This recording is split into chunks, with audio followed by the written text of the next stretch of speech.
You do not belong here! This seat is legally mine. Leave this aircraft immediately! I have broken no rule.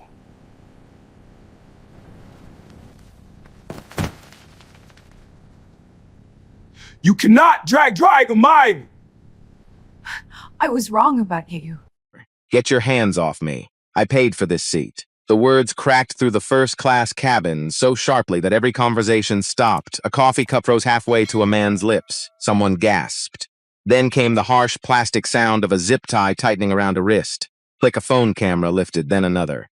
Then another. Within seconds, nearly every passenger was recording.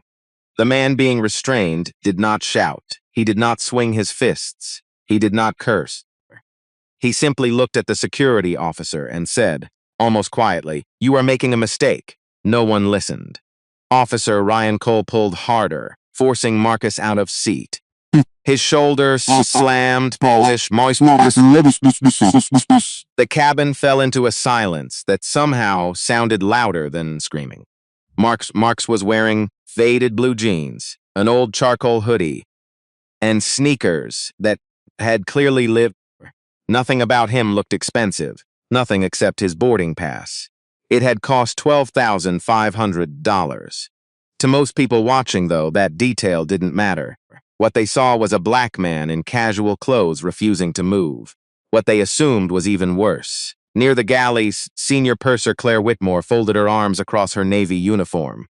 Her face remained calm, almost satisfied.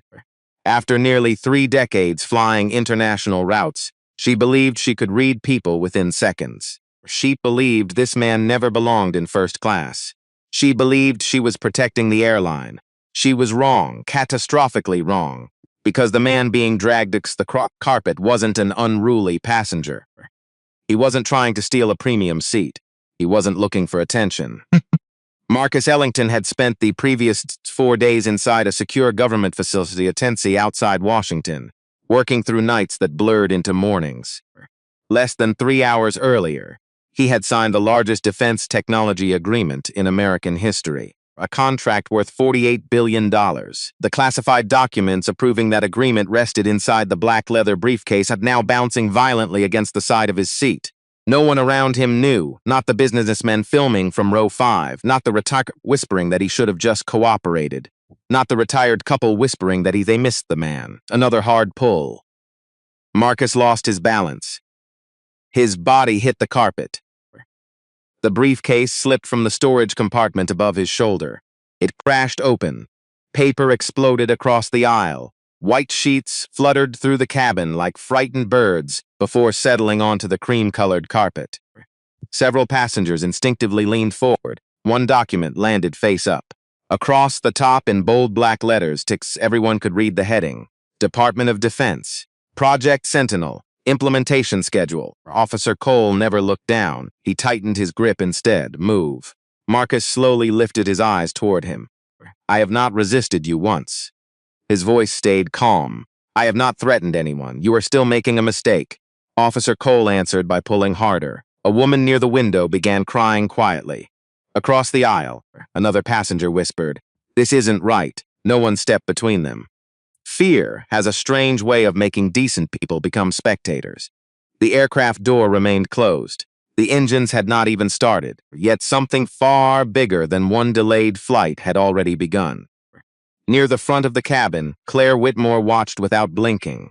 She had convinced herself this was about maintaining standards, about protecting premium service, about following procedure. Deep down, another voice had made the decision long before protocol ever entered the conversation. It had spoken the moment she saw Mark walk on board, wearing a hoodie instead of a tailored suit. That silent judgment now carried a price no airline could afford. By tomorrow morning, videos from this cabin would circle the world. Corporate contracts worth billions would disappear. Government agencies would demand answers. Executives would lose careers they had spent decades building. An airline that had survived recessions, fuel crises, and terrorist threats would find itself brought to its knees by something far more ordinary. A single assumption, a single moment of prejudice. But none of the people holding their phones knew any of that yet. They only knew they were witnessing something they would never forget. And 3 hours earlier, in a quiet first-class lounge at John F. Kennedy International Airport, none of it seemed possible. 3 hours earlier, Marcus Ellington sat alone near the windows of the Trans-Global Flagship Lounge at John F. Kennedy International Airport. Rain streaked the glass beyond the runway. Aircraft lights glowed through the gray afternoon, blurred by water and distance.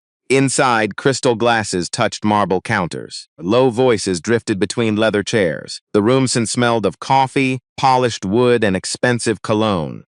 Marcus looked like he had walked into the wrong place. His hoodie was plain. His jeans were faded at the knees. His sneakers were clean but worn. A black backpack rested beside his chair. His only visible luxury was a pair of noise-canceling headphones covering his ears. A silver-haired man across from him glanced over the top of his newspaper. Then, he looked again, his wife for someone, she whispered. He gave a quiet shrug. The man gave a quiet shrug. Probably got in through an employee pass. Marcus heard them. He had lowered the music several minutes earlier, but he gave no sign of it. He kept his eyes on the tablet in his lap. Across the screen ran a series of encrypted logistics reports. Supply routes, cybersecurity models, emergency transport protocols. Each document carried a federal classification warning. Less than 3 hours before, Marcus had sat in a secure conference room outside Washington, surrounded by military officials, attorneys, and senior government analysts. He had signed his name 14 times. Each signature completed another section of a $48 billion defense agreement. Now he was simply tired. Not the kind of tired cured by coffee. This was the deep fatigue that settled behind the eyes and stayed there. 4 days of broken sleep, endless meetings, every sentence measured, every decision carrying consequences across continents. He wanted one thing: silence. His phone vibrated against the side table. A message from his chief of staff appeared. Safe flight. Please remember the NATO dinner tomorrow is formal. Do not arrive in that hoodie. For the first time all afternoon, Marcus smiled. No promises, he typed. He leaned back and closed his eyes. The man across from him spoke again, louder this time. Standards have changed. His wife gave a small laugh. Marcus opened his eyes. For 1 second, the old anger rose. Familiar, sharp. Tss. He had felt it in boardrooms where people mistook him for an assistant, in hotel lobbies where security followed him, in restaurants where the check was handed to the white man beside him. He had learned early that every reaction would be judged more harshly than the insult that caused it, so he breathed. Slowly. His father had taught him that when Marcus was 12. Do not let someone else's ignorance choose your behavior. Marcus had carried that lesson through college, through rejection, through the first years of building Apex quantum systems in a rented office with leaking pipes and 2 folding tables. He carried it now. A calm voice filled the lounge. Trans-Global Flight 447 to London Heathrow is now pre-boarding first-class passengers and elite members. Marcus removed his headphones and stood. A few people watched him move toward the priority lane. The silver-haired man frowned. Marcus noticed. He always noticed. At the counter, a tired gate agent scanned his digital pass. The machine gave a clean green tone. Seat 2A, she said. Welcome aboard. Went silent. Marcus walked down the jet bridge without looking back. The tunnel hummed beneath the rain. His footsteps echoed against the narrow walls. For a few seconds, he was alone between the airport and the aircraft, caught in that strange space where one journey ended and another began. At the plane door, a young flight attendant greeted him warmly. Good afternoon, sir. Good afternoon. He turned left into first class, cream-colored seats, soft amber lighting, quiet music, glassware waiting on linen trays. Seat 2A sat beside the window, seat closed by a sliding privacy door. Marcus placed his backpack beneath the ottoman. He secured his leather briefcase in the side compartment. Then he lowered himself into the seat and released a lunged breath. At last, across the cabin, Claire Whitmore looked up from her service tablet. Her eyes landed on the hoodie first, then the sneakers, then the backpack. Her expression changed so slightly that most people would have missed. Marcus did not. Claire leaned toward Emily Carter, the younger attendant beside her. Marcus, who boarded him? Emily looked toward seat 2A. The gate scanned him through. Claire's mouth tightened. That was my question. Emily hesitated. I don't know. Claire handed her the tablet. Check the manifest. Emily searched the screen. Marcus Ellington. Seat 2A, full fare first class. Claire looked again. Marcus had already put his headphones back on. He doesn't look full fare. Emily stared at her. Claire straightened the front of her uniform. Systems make mistakes. Then she walked toward him. Her heels clicked softly against the floor. Once, twice, 3 times. Marcus heard every step, and before Claire reached his seat, he already knew the quiet flight he had paid for was over. Claire stopped beside seat 2A and rested 2 fingers on the edge of the privacy wall. Marcus opened his eyes. He removed one side of his headphones. Yes? Claire gave him a polished smile. It was the kind built through years of customer service training, bright enough to appear friendly, controlled enough to reveal nothing. Good afternoons. Glanced toward the aircraft door. Marcus glanced toward the aircraft door. He had shown it at the lounge, at the gate, at the entrance to the plane. Still, he reached for his phone. Of course, the digital pass filled the screen. Marcus Ellington, Flight 447, Seat 2A first class. Claire studied it without touching the smartphone. Then she checked the tablet in her hand. Her cursor moved between the 2 screens once. Twice, a businessman across the aisle watched over the top of his laptop. An elderly woman in the row ahead turned slightly, pretending to adjust her scarf. Claire frowned. Do you have identification? Marcus looked at her for a moment. My identification was checked before I boarded. I understand, pleasant of voice. I am asking to see it again. But the request was no longer a request. Marcus felt the familiar pressure behind his ribs, not anger yet, something older. The exhaustion of being asked to prove what others were allowed to possess without question. He removed his wallet and handed her his driver license. Claire held it beside the boarding pass. The names matched, the photograph matched, the date of birth matched, everything matched. Emily stood near the galley. Watching, she saw what Claire saw, a valid ticket, a valid identification card, a passenger sitting quietly in his assigned seat. There was no problem to solve. Claire handed the license back.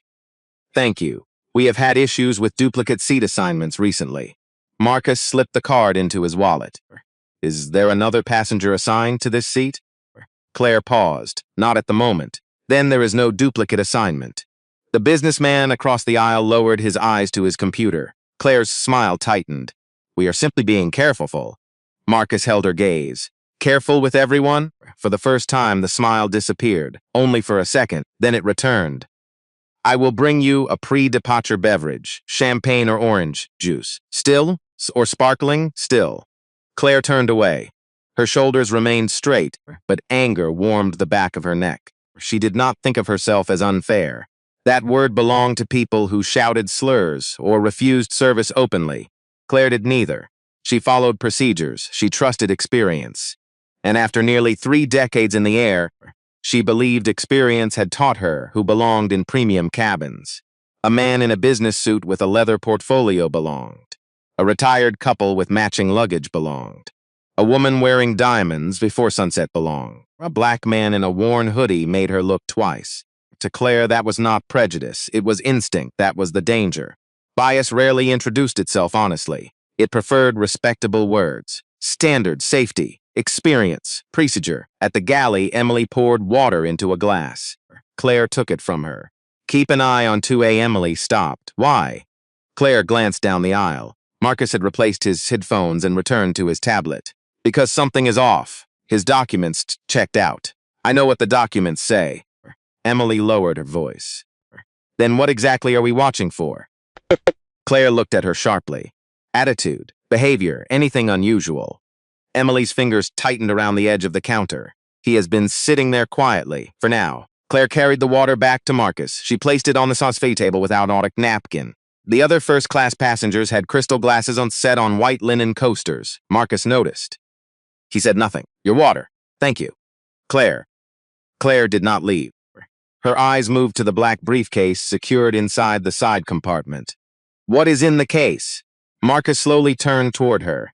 I may need you to place it in the overhead bin. It is in the approved storage compartment. I understand. I said I may need you to move it. The air between them changed. Marcus removed his headphones completely. Is there a safety concern? Claire's jaw shifted. I am asked responsible for this cabin, and I am asking a simple question. Several passengers were listening now. Emily watched from the galley, her stomach tightening. Claire leaned closer.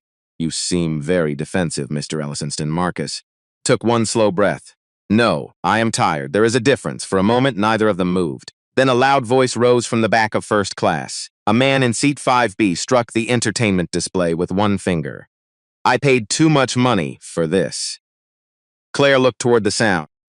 Gregory Hale was already waving for assistance, and as she turned away from Marcus, a solution began forming in her mind. A simple solution. A cruel one.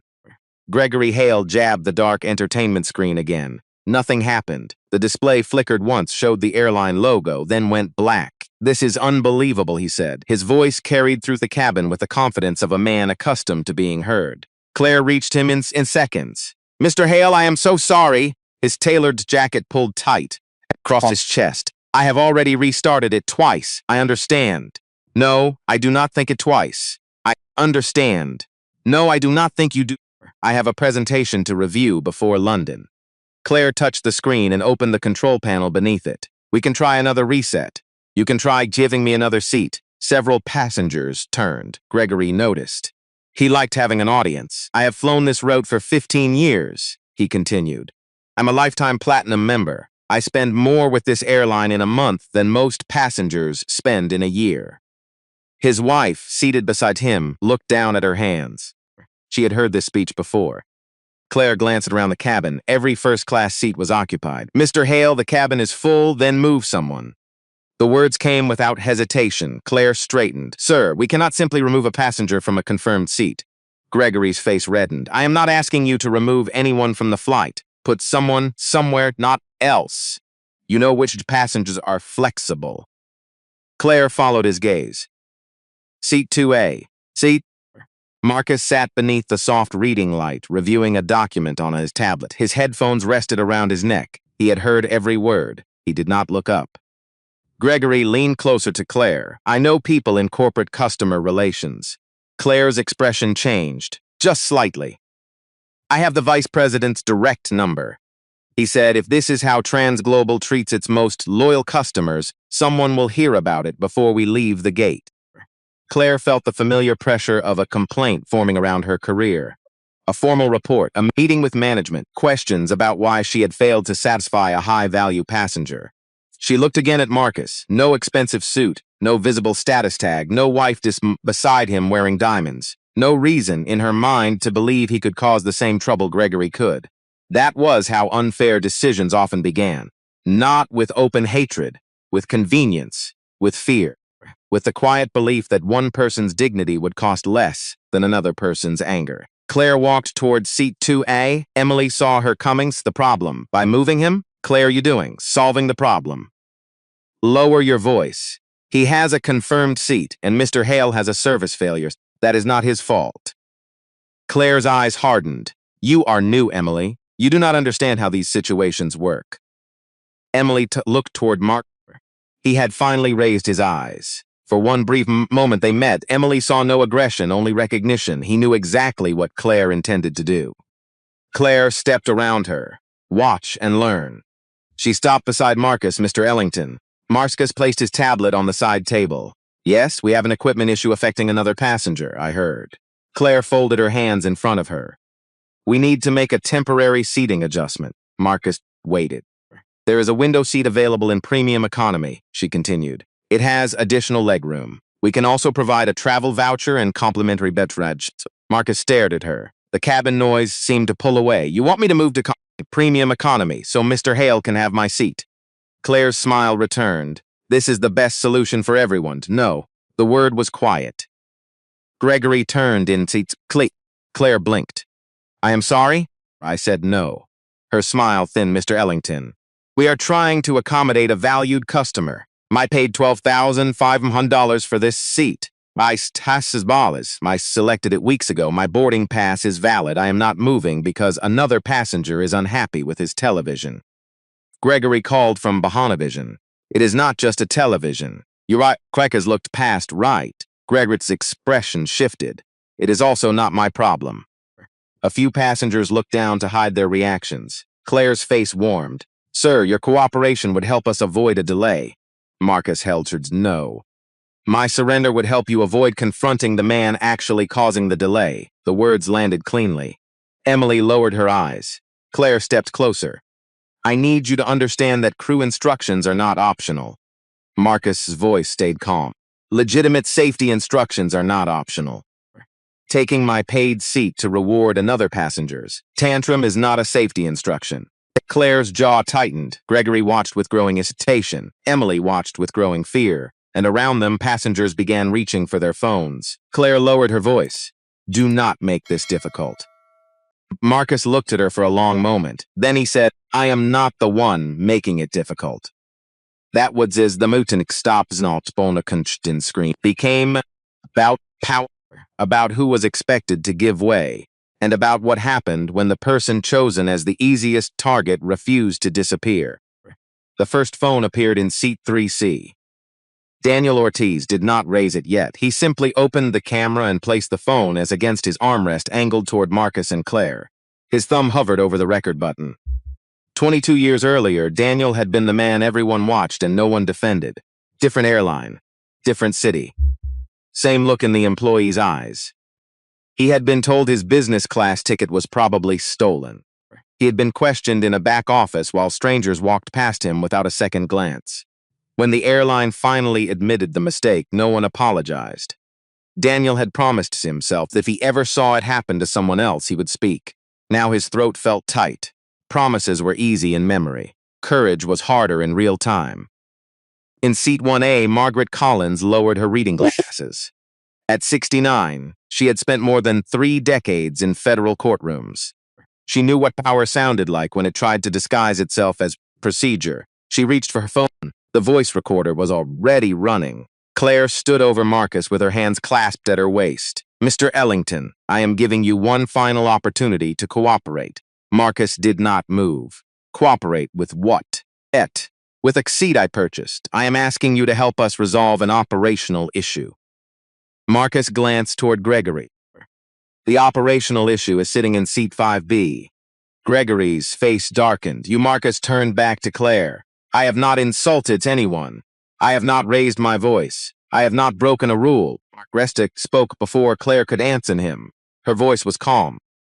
It carried anyway. Claire turned. Mom, this is a crew matter. It became a public matter when you confronted him in front of the cabin. Margaret lifted her phone. The red recording light was visible. I have heard every word. Claire's posture changed, only slightly. Please put your phone away. No. The answer was immediate. Claire blinked. Margaret removed her glasses and folded them carefully. My name is Margaret Collins. I served as a federal judge for 31 years. This passenger has a valid ticket. He is seated peacefully. You are attempting to move him for the convenience of another customer. Gregory shifted uncomfortably. Claire forced a smile. Judge Collins, I appreciate your concern, but you do not have all the information. I have enough. The cabin went still. Behind them, Elena Morales typed quickly into her phone. Flight crew is pressuring a black passenger to leave his paid first-class seat for another customer. He has done nothing wrong, she posted everything. Within seconds, replies appeared. Get employee names. Do not let them remove him. Emily stood near the galley, her hands wrapped around a stack of napkins. Her fingers trembled. She knew Claire was wrong. She had known from the first request for identification. She had known when Claire ordered her to watch Marcus. She knew it now as clearly as she knew the emergency exits on this air. Claire controlled her schedule. Claire could make the difference between a career and a termination letter. Emily stepped forward, then stopped. Marcus noticed. He saw the fear in her face. That almost made her feel worse. Margaret looked directly at Claire. Have you verified that Mr. Ellington violated any policy? Claire's jaw tightened. He is refusing Cess instructions. Not passengers murmured. Daniel finally pressed record. The small red timer began moving. Claire looked around the cabin. Phones. Too many people refusing to accept her version of events. Too many. For one brief moment, she could have ended it. She could have apologized. She could have told Gregory his screen would be repaired after takeoff. She could have protected Marcus, Emily, the airline, and herself. Pride closed that door. Claire turned toward Marcus. If you continue refusing, I will contact airport security. Marcus's face remained still, but his breathing slowed. He knew what those words could become. He had seen harmless disagreements turn dangerous once authority entered the aisle. Then make sure you tell them the truth, he said. Claire's eyes narrowed. The truth is that you refused a crew instruction. No. Marcus leaned forward. The truth is that you chose me because you thought I would be easier to remove. The words struck the cabin harder than a shout. Claire looked away first. Then she walked to the galley. Phone. Emily whispered, "Please do not receive her." Her hand was steady. Her tacity. Her voice was not. "This is Senior Purser Whitmore on Flight 447.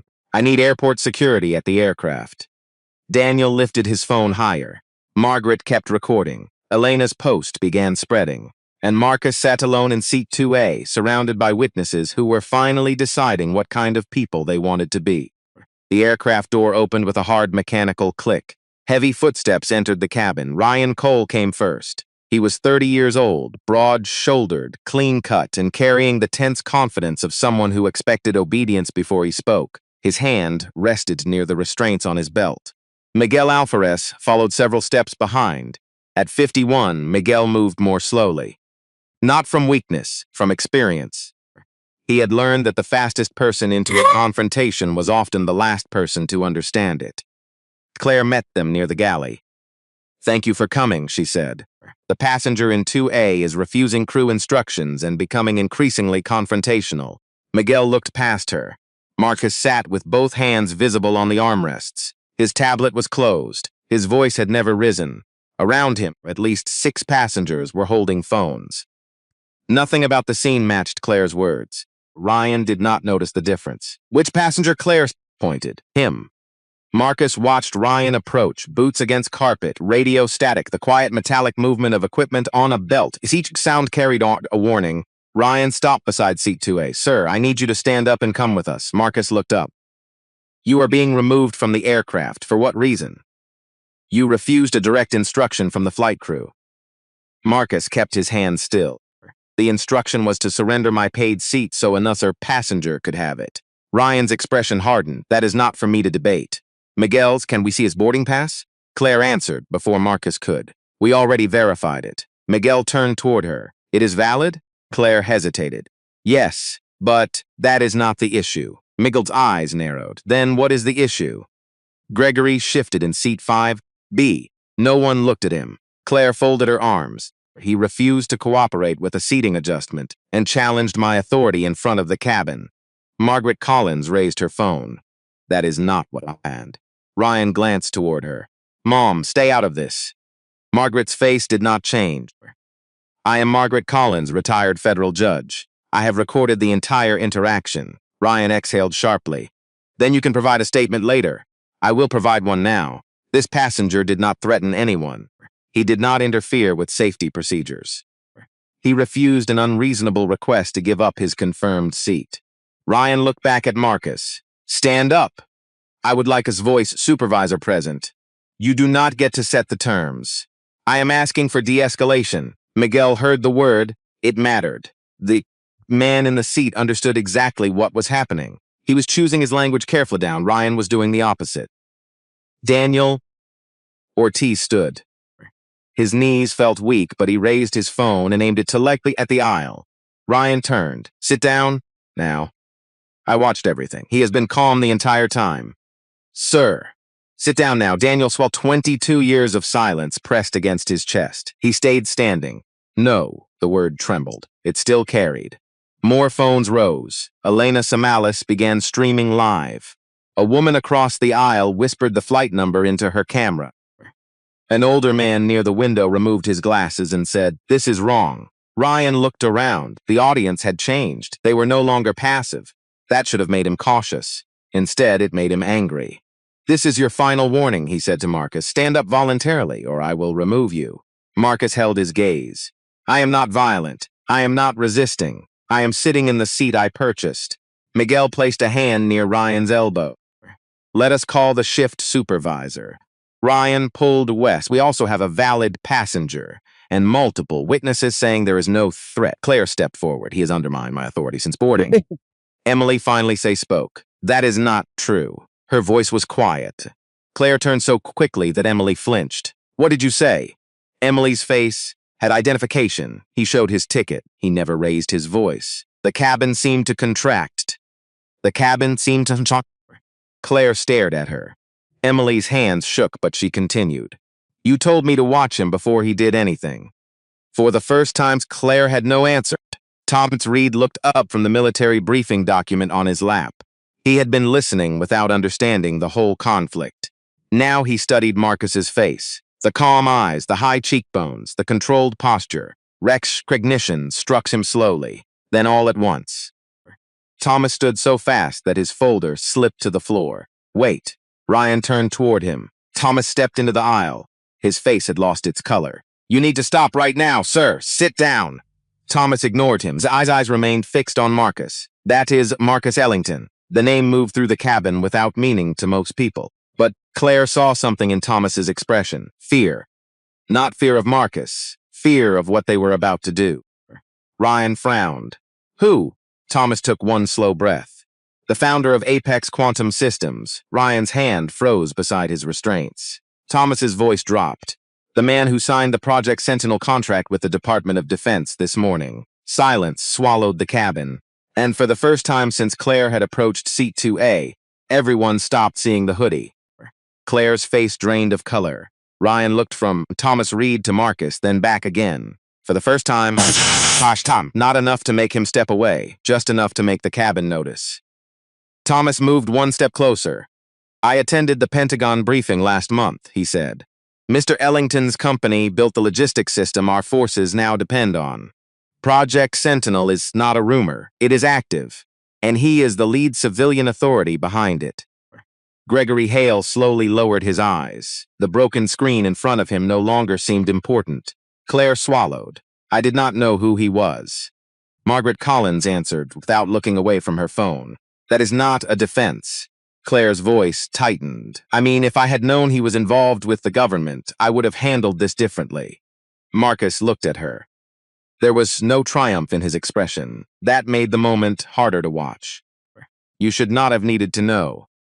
Claire opened her mouth. Nothing came out. Marcus continued. I should not need a defense contract to make my boarding party real. His voice remained quiet. I should not need a title before you believe I belong in the seat I paid for.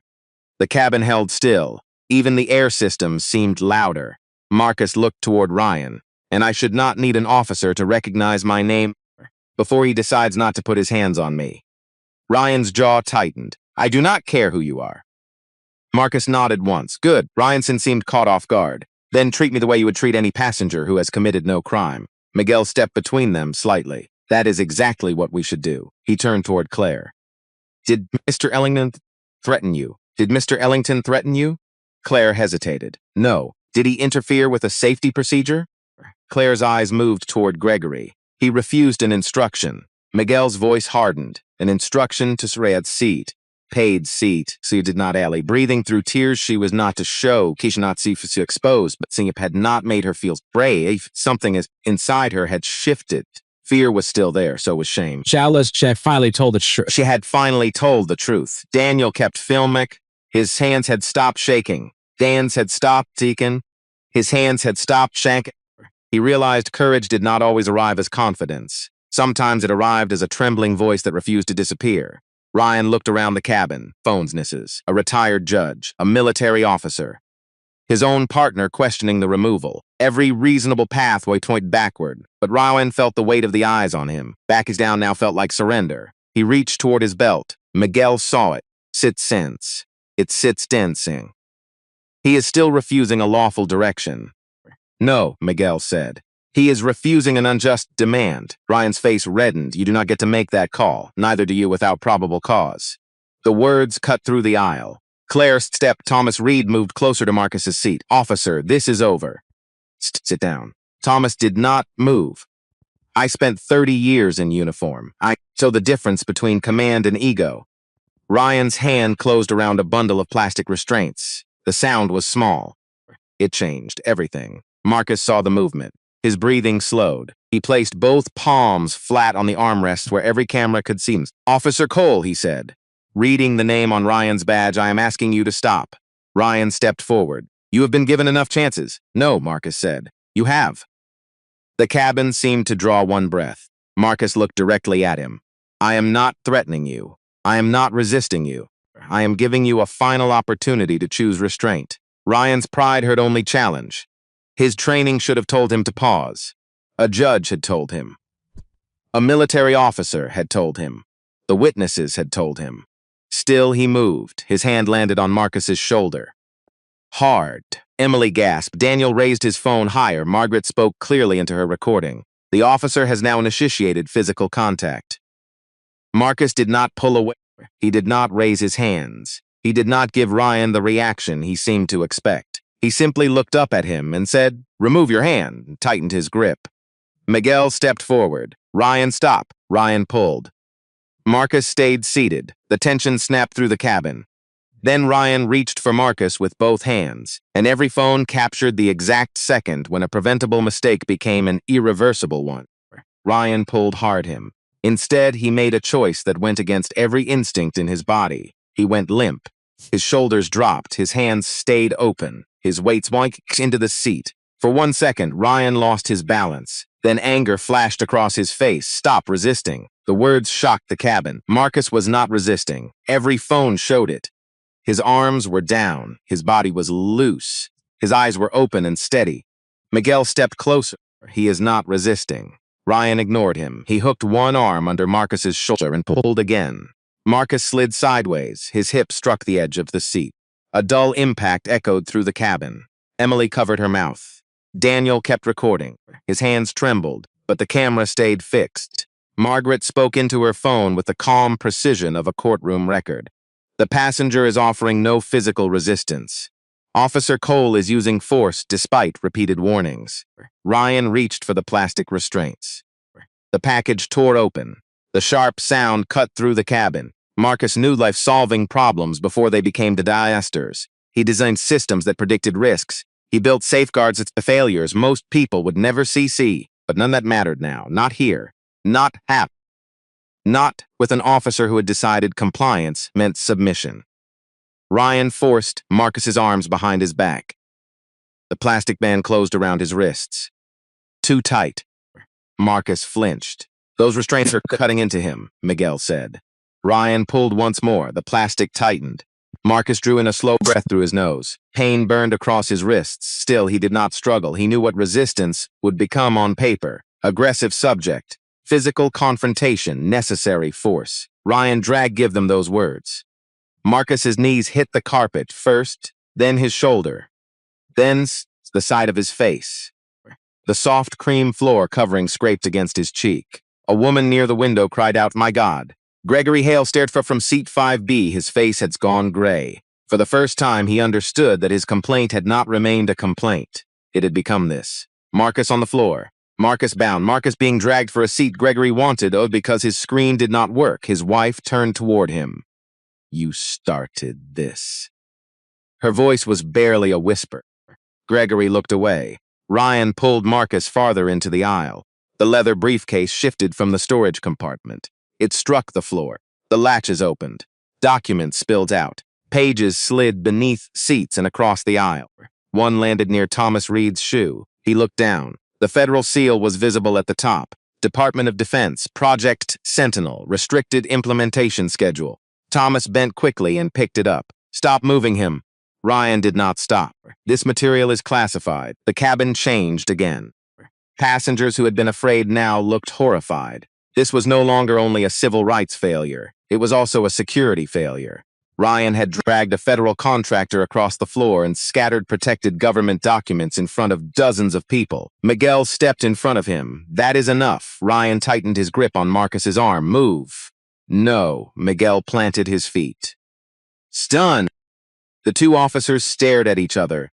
For a brief second, Marcus remained on the floor between them, bound, bleeding slightly at the wrist, breathing carefully. Daniel moved into the aisle. He kept several feet of distance. "I have the entire second on the video." Ryan looked around. So did Elena. So did Margaret. So did the older man near the window. So did the woman across from Gregory's. Different angles, different witnesses, the same truth. Ryan's expression changed. The same truth. Ryan's expression changed. The anger remained, but now fear had entered. Real fear. Marcus lifted his head. A red mark ran along his cheek. His voice came out rough but controlled. You were told to stop, Ryan said nothing. You were given every chance. Claire stood near the galley, frozen. The confidence had left her face. Emily looked at her and finally understood something she would remember for the rest of her life.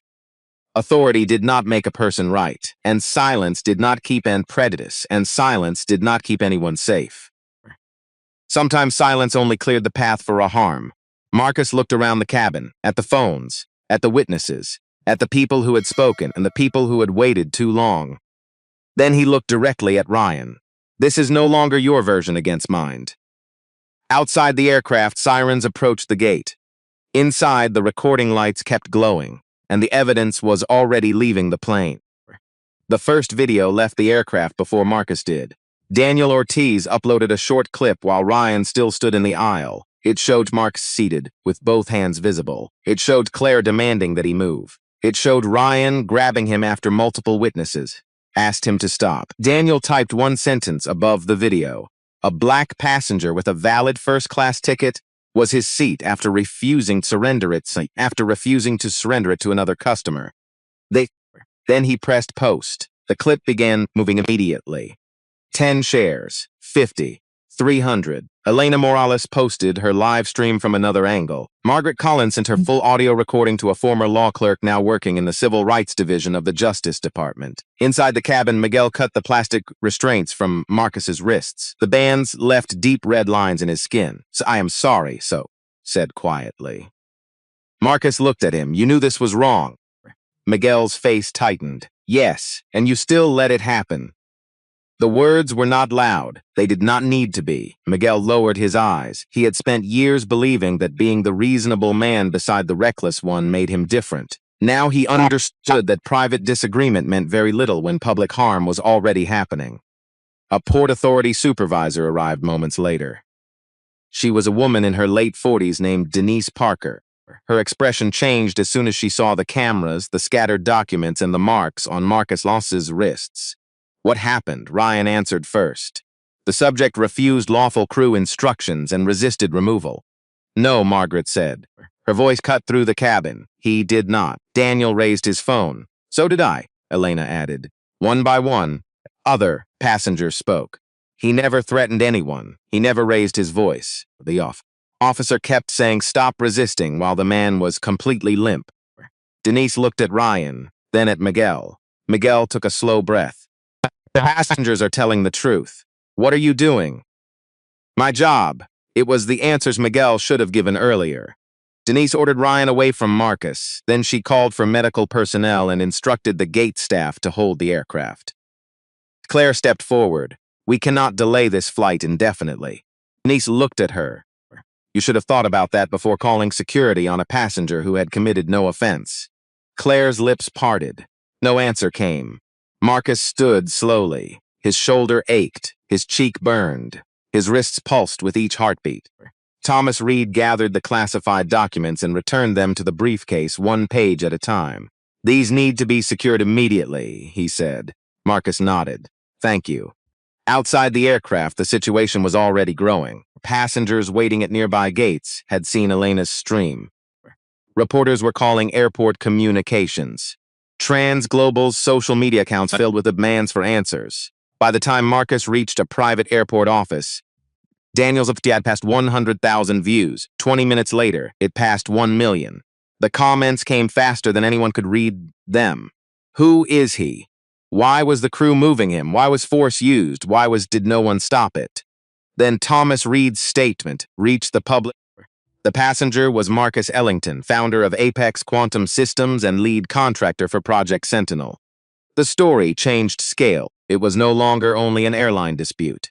It became a national security question, a civil rights question, a corporate accountability crisis. At Trans-Global headquarters in Manhattan, phones began ringing across every executive floor. The legal department requested all cabin recordings. The communications team drafted 3 statements and rejected all of them. The chief operating officer watched Daniel's video twice, then a third time. At the end, he removed his glasses and whispered, We are in serious trouble. The Department of Defense issues brief statement before the plane had even been cleared for departure. The department was aware of the incident and was reviewing its transportation relationship with trans-global airlines. That's single-sentence moved markets. Corporate travel managers began suspending accounts. Employees posted that they would no longer fly the airline. The company's stock dropped in after hours trading. Claire watched the numbers appear on a passenger's phone. Her face went. She had believed Marcus was the influence. The person easiest to move, the person least likely to matter. That belief had guided every decision. Now the whole company was airport office, sat lone os painful, a maid cleaned the scrout slate. His chief of staff, his attorney vibrated the Pentagon. His his father's. His and he answered only one call. Dad.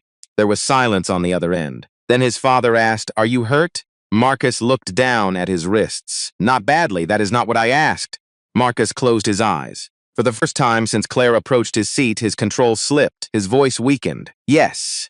Father breathed slowly. "Then do not pretend this is only business." Marcus said nothing. "You can hold them accountable," his father continued. "But do not let what they did turn you into someone who only knows how to fight." Marcus looked through the office window. Beyond the glass, cameras were gathering near the gate. The world wanted anger, revenge, a public collapse. Marcus wanted something harder, change. He opened his eyes. "Call the legal team," he said. "We are not snaying for a settlement. What are we asking for?" Marcus watched Claire being escorted from the aircraft. A system that makes sure the next person does not need $48 billion behind his name before anyone believes him. 6 months later, Marcus Ellington stood beneath the white lights of a hearing room in Washington. No hoodie, no restraints, no officer grips his shoulder, just a dark suit, a glass of water, and the quiet attention of lawmakers, aviation executives, civil rights attorneys, and families who had traveled from across the country to hear him speak. Behind him, a screen showed the final image from Daniel Ortiz's videos. Marcus on the floor, hands bound, face against the carpet. Claire Whitmore, standing near the galley. Ryan Cole pulling harder. The room stayed silent. Marcus looked at the image for several seconds before speaking. "I was treated differently because someone decided I did not look like I belonged." His voice was steady. That decision was then protected by authority, repeated by policy, and enforced through force. Claire had been terminated after the airline's internal investigation confirmed 2 earlier complaints involving discriminatory treatment. Ryan had lost his position and faced criminal charges for assault and unlawful restraint. Miguel Alvarez remained with the Port Authority, but only after testifying fully and accepting responsibility for failing to intervene sooner. Gregory Hale lost his executive role after his company reviewed the videos and concluded that his conduct violated its ethics policy. None of those outcomes gave Marcus back the moment. They could not erase the pressure of plastic cutting into his wrists. They could not remove the memory of 50 strangers watching him on the floor. Justice could acknowledge harm. It could not pretend the harm never happened. Marcus leaned closer to the microphone. The lesson is not that powerful people should be treated carefully. Several heads lifted. The lesson is that every person should be treated carefully. The sentence moved through the room. Quiet, simple, unavoidable. Trans-global airlines had entered bankruptcy protection after losing government work, corporate contracts, and public trust. Its board initially blamed one employee. The investigation proved something larger. Claire had made the first decision, but the system had supported every decision after it. Training had failed. Supervision had failed. Reporting had failed. Had seen warning signs and remained silent. A federal court approved the sale of Transglobal's major routes and aircraft to a group led by Apex Quantum Systems. Marcus did not purchase the airline as revenge. He built a separate management team, appointed an independent passenger rights board, and required public reporting of discrimination complaints. The new carrier was called Sentinel Air. Its motto appeared beneath every aircraft door, dignity in every seat. Emily Carter became part of the training division after her testimony helped establish exactly how the incident began. Daniel Ortiz left corporate marketing and created a bystander education program. Margaret Collins chaired the independent oversight board. They were not celebrated as perfect heroes. Each carried regret. Emily regretted waiting. Daniel regretted the years he had stayed silent. Miguel regretted believing quiet disagreement was enough. Their work became a form of repair. 1 year after the incident, Marcus returned to John F. Kennedy International Airport. The same terminal, the same gate. Rain pressed softly against the windows. Sentinel Air's first London flight waited outside. A black teenager named Jordan Miller approached the boarding lane wearing a gray hoodie and carrying a worn backpack. His shoulders were tense. His boarding pass shook slightly in his hand. The gate agent scanned it. A green light flashed. "Welcome aboard, Mr. Miller." Seat 2A Jordan blinked. "That is right?" The agent smiled. "Yes, sir, Cephas. No second inspection, no suspicious stare." Jordan walked down the jet bridge. Marcus watched from near the window. His chest tightened, but this time the feeling was different. Not fear, not anger. Something gentler. Jordan turned before entering a crime. They had noticed. "You are Marcus Ellington." Marcus nodded. Jordan looked toward the plane. "My grandfather saved for 3 years to buy this ticket for my graduation. That is a remarkable gift." Jordan hesitated. "I was worried someone would think I was in the wrong place." Marcus understood every word beneath that sentence. He stepped closer. "You do not have to prove you belong in a seat that is already yours." Jordan smiled, then he boarded. Marcus remained by the window as the aircraft pulled away from the gate. He had once believed power meant building something no one could ignore. Now he understood something deeper. Real power was building a world where people did not need power to be seen. The plane turned toward the runway. Its lights disappeared into the rain. Marcus took one slow breath. For the first time in a year, the sound of an aircraft door closing did not take him back to the floor. It sounded like something's opening. A future. A second chance. A place where dignity was not an upgrade. It was the minimum, and if this story stays with you, share it with someone who has ever been made to feel that they did not belong. Leave a comment about the moment you chose to speak up, or the moment you wish you had. Because injustice grows in silence, but change begins the second an ordinary person decides not to look away.